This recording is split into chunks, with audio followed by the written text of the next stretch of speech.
스마트폰은 사라지지 않는다고 믿었습니다. 감정은 인간만의 것이라 생각했죠. MIT 교수, UX 설계 권위자. 그 확신은 서울에서 단 48시간 만에 무너졌습니다. 화면 없는 기기. 감정을 먼저 알아차리는 도시. 그리고 당신 속마음까지 읽어내는 AI. 삼성은 감정을 만들었고 MIT는 그 앞에서 고개를 숙였습니다. 지금부터 세상을 뒤흔든 한국 기술의 진실을 시작합니다. 본격적인 이야기 들어가기 전에 아래 댓글로 질문 드릴게요. AI가 감정을 읽는 세상 여러분은 어떻게 생각하시나요? 그리고 이야기가 궁금하시다면 지금 구독과 좋아요 부탁드릴게요. 저는 클레어 피셔입니다. MIT에서 인지공학을 연구하는 45세 교수죠. 지난주 강연에서 단호하게 선언했습니다. 감정은 측정할 수 없습니다. 인간의 감정을 수치화한다는 건 불가능해요. 강연장이 조용해졌습니다. 200여 명의 연구자들이 저를 바라보고 있었어요. 감정은 주적이고 복합적입니다. 문화와 개인차가 너무 커서 AI가 정확히 분석할 수 없어요. 그런데 며칠 후 연구실로 한 통의 이메일이 왔습니다. 제목은 삼성전자 갤럭시 AI 감성 분석 논문이었어요. 동료 교수가 보낸 거였죠. 클레어, 이거 봤어? 한국에서 나온 논문인데 정말 놀라워. 논문을 열어보는 순간 충격을 받았습니다. 갤럭시 AI와 브리티 코그니티브라는 기술이 텍스트와 음성에서 감정을 94% 정확도로 분석한다는 내용이었거든요. 이게 진짜야? 저는 중얼거렸습니다. 더 놀라운 건 이 기술이 이미 실제 서비스에 적용되고 있다는 점이었어요. 고객 상담, 헬스케어, 교육 분야까지 말이죠. 다음 날 학과 회의에서 다른 교수들도 이 논문에 대해 이야기하기 시작했습니다. 파리본교에서도 이 논문 돌려봤대. 이게 진짜 한국에서 나왔다고. MIT에서도 이런 정확도는 못 나왔는데. 저는 당황스러웠습니다. 제가 그동안 확신했던 이론이 흔들리고 있었거든요. 그때 또 다른 이메일이 도착했습니다. 삼성전자에서 온 공식 초청장이었어요. 클레어 피셔 교수님께 저희 갤럭시 AI 기술을 직접 체험해 보실 기회를 드리고 싶습니다. 서울 스마트시티 투어와 함께 말이죠. 동료들이 웅성거렸습니다. 가봐야 하는 거 아냐? 직접 확인해보지 않으면 논쟁이 끝나지 않을 거야. 저는 고민했습니다. 제 이론이 틀렸다는 걸 인정하고 싶지 않았거든요. 하지만 과학자로서 진실을 확인해야 한다는 책임감도 있었어요. 좋아, 가보자. 결국 저는 결심을 내렸습니다. 비행기표를 예약하면서도 마음은 복잡했습니다. 정말 AI가 인간의 감정을 정확히 읽을 수 있을까? 만약 그렇다면 제가 그동안 주장해온 것들은 뭐가 될까? 서울행 비행기에 몸을 맡기면서 저는 새로운 세계와의 만남을 준비했습니다. 제 고정관념을 뒤흔들 만한 기술이 정말 존재하는지 확인하러 가는 여행이었죠. 창밖으로 보이는 구름들이 마치 제 혼란스러운 마음처럼 흘러갔습니다. 곧 답을 알게 될 거라는 기대와 두려움이 교차했어요. 인천공항에 도착한 순간부터 뭔가 달랐습니다. 입국 심사대에서 스마트 보안 시스템이 제 얼굴을 인식하더니 자동으로 패스트 트랙을 안내했어요. 어떻게 제가 연구자라는 걸 알았지? 저는 의아했습니다. 공항 직원이 설명해 주었어요. 사전 등록된 학술 방문자들은 AI가 자동으로 인식해서 편의를 제공합니다. 지하철역으로 가는 길에서 또 놀랐습니다. 엘리베이터 앞에 서니까 제가 버튼을 누르기도 전에 문이 열렸거든요. 센서가 사람의 움직임 패턴을 분석해서 미리 준비하는 거예요. 안내원이 설명했습니다. 지하철에서는 더욱 놀라운 경험을 했습니다. 제가 앉은 자리 근처 스크린에 영어 안내가 자동으로 표시되더군요. 다른 승객들은 한국어로 보고 있는데 말이에요. 이것도 AI가 판단한 건가요? 제가 물었습니다. 네, 승객의 언어를 추정해서 맞춤형 정보를 제공합니다. 호텔로 가는 택시에서 기사분이 말씀하셨어요. 서울은 요즘 정말 똑똑해졌어요. 도시 전체가 하나의 컴퓨터 같다니까요. 창밖을 바라보니 정말 그런 느낌이었습니다. 신호등이 교통 상황에 맞춰 실시간으로 조절되고 횡단보도에는 LED 바닥 신호등이 빛나고 있었어요. 호텔에 도착해서 체크인을 하는데 프런트 직원이 미소 지으며 말했습니다. 피셔 교수님, 내일 삼성전자 방문 일정 잘 준비되셨나요? 날씨가 좋을 예정이니 편안한 하루 되실 거예요. 어떻게 제 일정을 아세요? 저는 놀랐습니다. 스마트시티 시스템이 방문자 정보를 통합 관리합니다. 필요한 서비스를 미리 준비해드리는 거죠. 호텔방에서 하루를 정리하며 생각했습니다. 이건 단순한 기술이 아니었어요. 도시 전체가 마치 하나의 거대한 뇌처럼 작동하고 있었거든요. 특히 인상적이었던 건 모든 기술이 사람을 통제하려는 게 아니라 도우려고 한다는 점이었습니다. 감시받는 느낌이 아니라 보살핌을 받는 느낌이었어요. 서울은 도시가 아니라 신경만 같다 저는 일기에 적었습니다. MIT에서 본 스마트시티 프로젝트들과는 완전히 달랐어요. 기술이 먼저 사람을 인식하고 배려하려고 노력하고 있었거든요.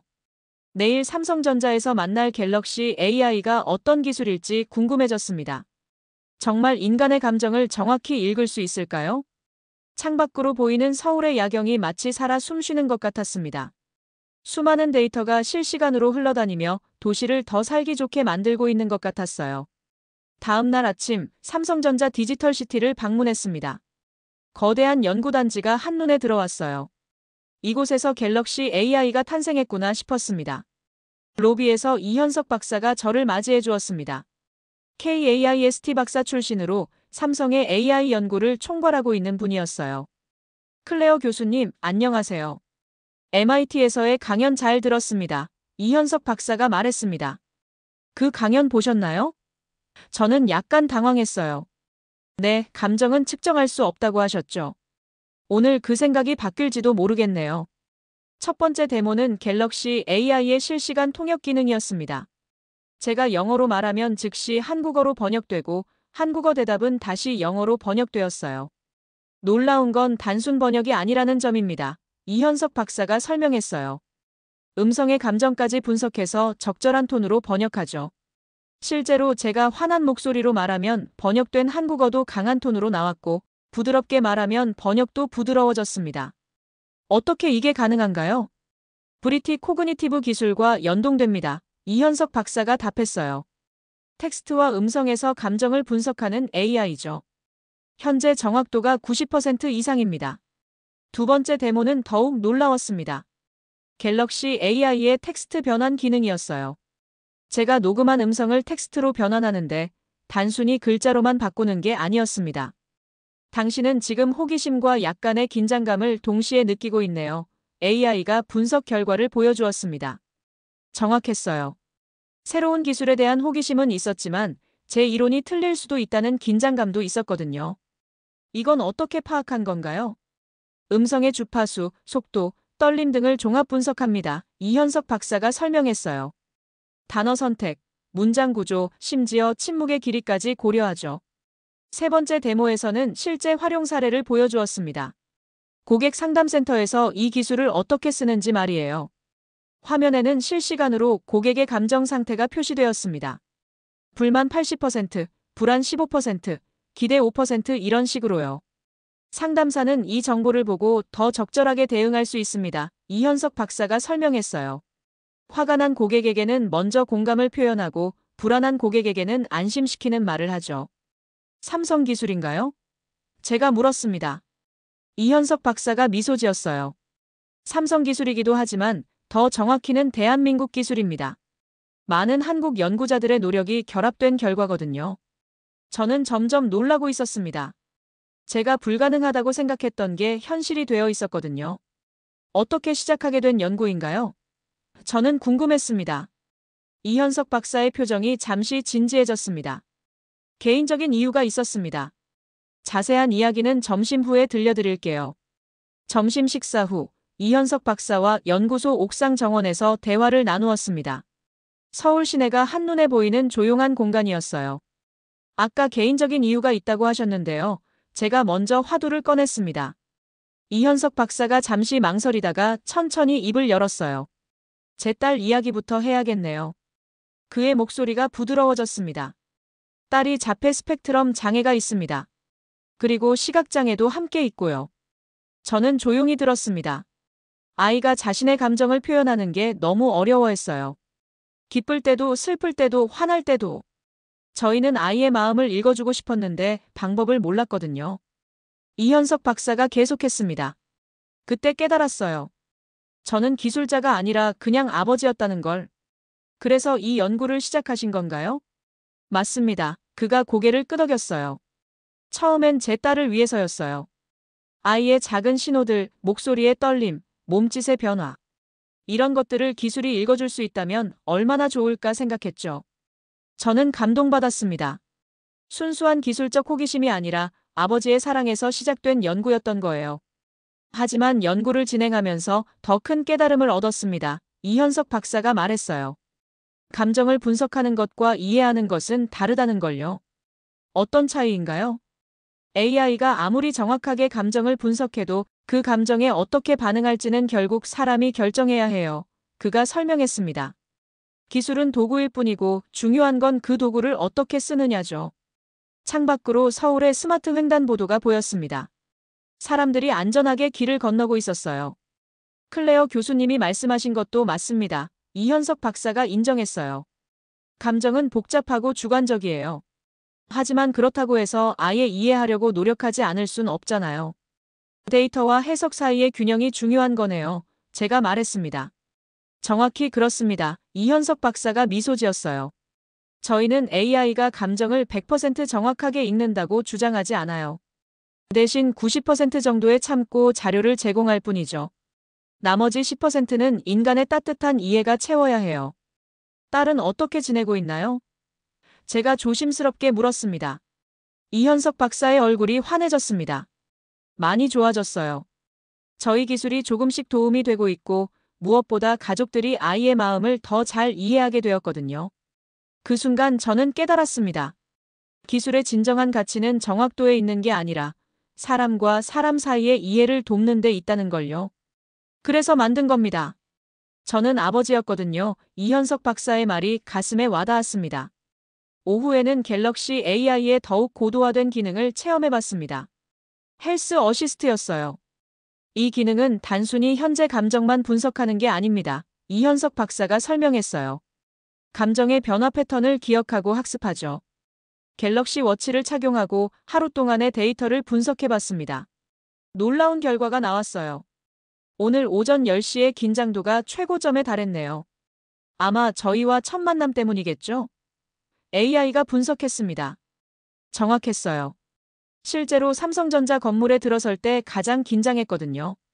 점심 후에는 호기심 지수가 높아졌고 지금은 안정감과 함께 약간의 흥미가 감지됩니다. 이것도 맞았습니다. 이현석 박사의 이야기를 들으면서 마음이 안정되었고 동시에 기술에 대한 흥미가 커졌거든요. 어제와 비교하면 어떤가요? 제가 물었습니다. 어제는 전반적으로 불안감이 높았네요.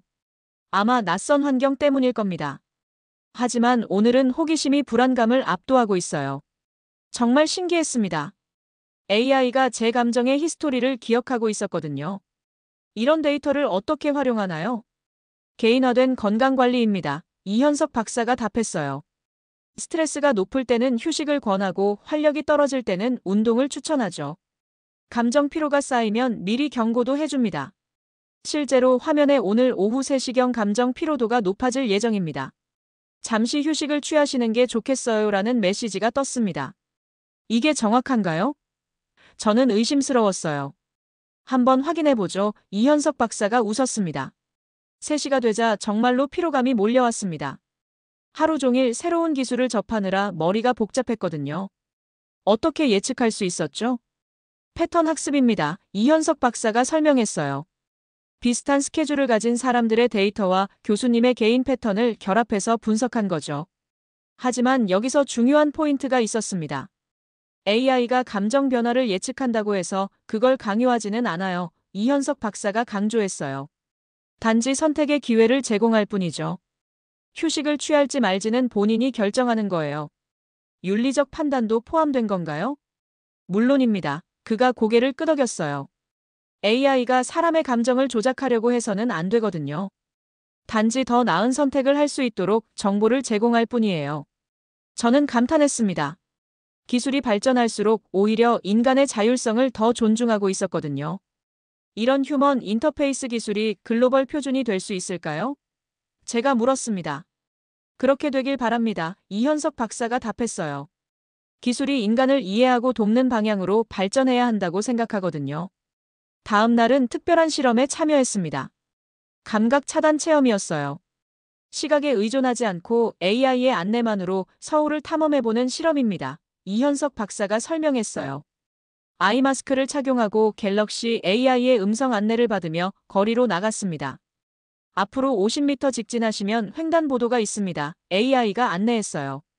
걸음을 옮기는데 정말 50m 지점에서 횡단보도 신호음이 들렸습니다.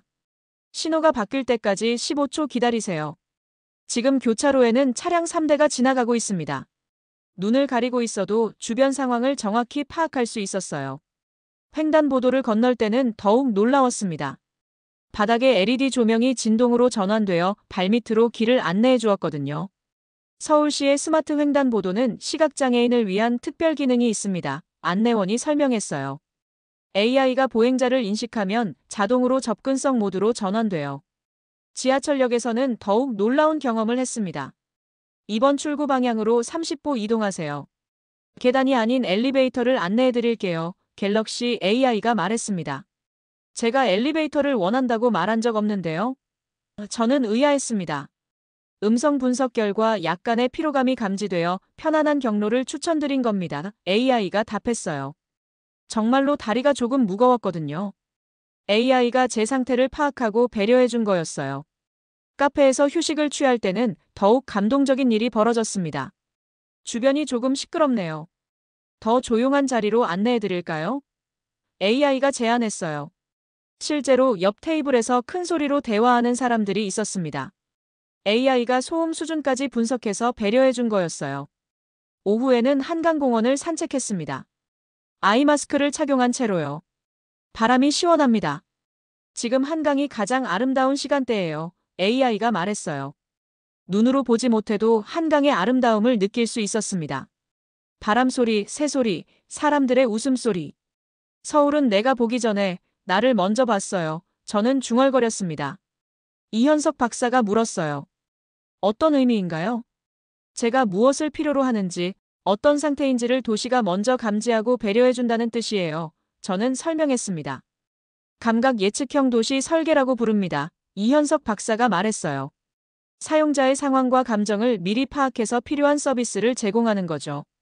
아이마스크를 벗은 후 서울이 완전히 다르게 보였습니다. 단순한 건물과 도로가 아니라 살아 숨쉬는 하나의 거대한 생명체 같았어요. 시각에 의존하지 않을 때 오히려 더 많은 걸 느낄 수 있었어요. 저는 솔직하게 말했습니다. 그게 바로 저희가 추구하는 방향입니다. 이현석 박사가 미소 지었어요. 기술이 감각을 대체하는 게 아니라 확장하는 거죠. 서울은 정말 감정을 먼저 감지한 도시였습니다. MIT로 돌아온 지 한 달 후 이현석 박사와 공동 논문을 발표하게 되었습니다.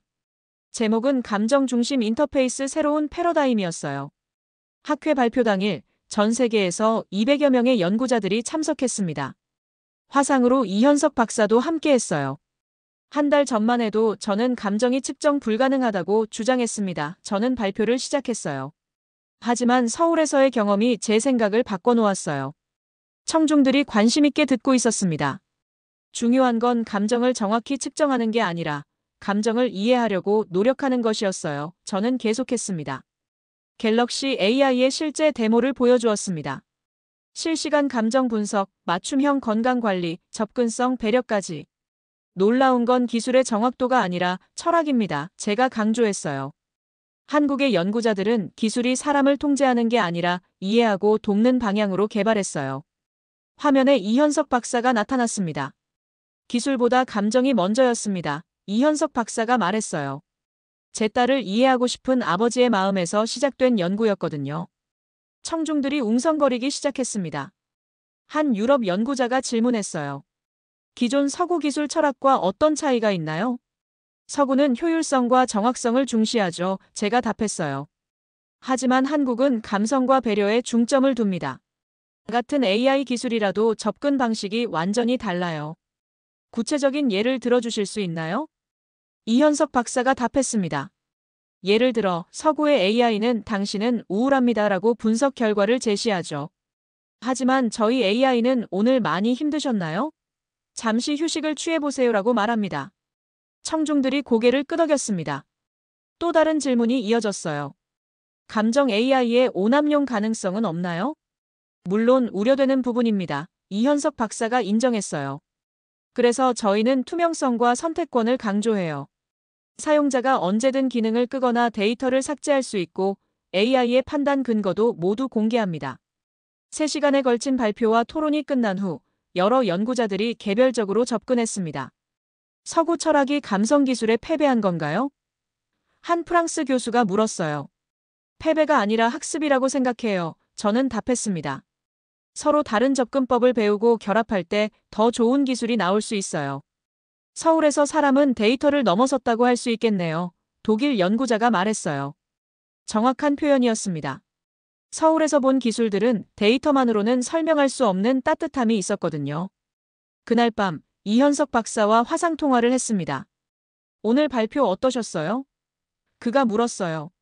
세계가 변하기 시작한 것 같아요. 저는 답했습니다. 감정 중심 기술이 새로운 표준이 될 수 있을 것 같거든요. 그렇게 되길 바랍니다. 이현석 박사가 미소 지었어요. 기술이 인간을 더 인간답게 만들어주는 세상이 오면 좋겠어요. 발표 이후 6개월 만에 저는 다시 서울을 찾았습니다. 이번에는 프랑스 UX 컨퍼런스 참석차 왔어요. 파리에서 온 50여 명의 연구자들과 함께 서울의 스마트시티를 체험하는 일정이었습니다. 6개월 사이에 또 어떻게 발전했을까요? 동행한 프랑스 교수가 물었어요. 인천공항에 도착하자마자 변화를 느낄 수 있었습니다. 이제는 다국어 감정 분석까지 지원하더군요. 이번 주 파리에서 오신 연구진 여러분을 환영합니다. 공항 AI가 완벽한 프랑스어로 인사했어요. 삼성전자를 방문해서 이현석 박사를 다시 만났습니다. 클레어 교수님, 또 오셨네요. 그가 반갑게 맞아주었어요. 딸은 어떻게 지내고 있나요? 제가 먼저 안부를 물었습니다. 많이 좋아졌어요. 이현석 박사의 얼굴이 환해졌어요. 이제는 AI의 도움 없이도 자신의 감정을 표현할 수 있게 되었거든요. 기술이 다리 역할을 해준 셈이죠. 새로 개발된 기능들을 체험해봤습니다. 갤럭시 AI가 이제는 개인의 문화적 배경까지 고려해서 맞춤형 서비스를 제공하더군요. 프랑스 문화에서는 직접적인 표현을 선호하시니까 좀 더 명확한 안내를 드릴게요. AI가 말했어요. 동행한 프랑스 연구자들이 놀라워했습니다. 이건 단순한 번역이 아니라 문화 번역이네요. 한 교수가 감탄했어요. 컨퍼런스 마지막 날, 제가 기조 연설을 맡았습니다. 삼성은 세계 최고의 기술을 만들었습니다. 저는 선언했어요. 하지만 그보다 위대한 건 그 기술을 가능하게 한 대한민국입니다. 청중들이 조용히 듣고 있었어요. 서울에서 저는 미래를 봤습니다. 기술이 인간을 이해하고 돕는 미래를요. 저는 계속했습니다. 그래서 저는 서울을 디지털 인간학의 수도라고 부르고 싶습니다. 마지막 슬라이드를 띄웠어요. 화면에는 서울의 야경과 함께 이런 문구가 떠올랐습니다. 기술이 인간을 먼저 감각하는 도시, 서울. 박수가 터져나왔습니다. 발표 후 이현석 박사와 한강공원을 산책했습니다. 이제 정말 시작인 것 같아요. 제가 말했습니다. 갤럭시 AI가 글로벌 표준이 될 날이 머지 않았어요. 그보다 중요한 건 철학의 확산이라고 생각해요. 이현석 박사가 답했어요. 기술이 인간을 위해 존재한다는 기본 가치관 말이에요. 한국 기술이 세계 기준을 바꾸고 있네요. 저는 감탄했습니다. 기준 자체의 혁신이죠. 이현석 박사가 미소 지었어요. 효율성이 아니라 감성이, 정확성이 아니라 배려가 기준이 되는 세상. 그날 밤 호텔에서 일기를 썼습니다. 서울에서 배운 가장 큰 교훈은 기술의 진정한 가치가 무엇인지였다. 얼마나 빠르고 정확한가가 아니라 얼마나 인간적인가가 중요하다는 것을. 창밖으로 서울의 야경이 보였습니다. 수많은 불빛들이 마치 따뜻한 마음처럼 반짝이고 있었어요. 2년 전 감정은 측정할 수 없다고 단언했던 MIT 교수가 이제는 감정이야말로 기술의 핵심이라고 믿게 되었습니다. 서울이 저를 바꿔놓았어요. 아니, 더 정확히는 서울이 저를 먼저 이해해 주었기 때문에 제가 변할 수 있었던 거죠. 기술이 인간을 먼저 감각하는 도시, 서울. 정말 디지털 인간학의 수도였습니다. 여기까지 시청해주셔서 정말 감사합니다. 당신의 댓글 하나가 다음 감동을 만듭니다. 구독, 좋아요 잊지 마세요.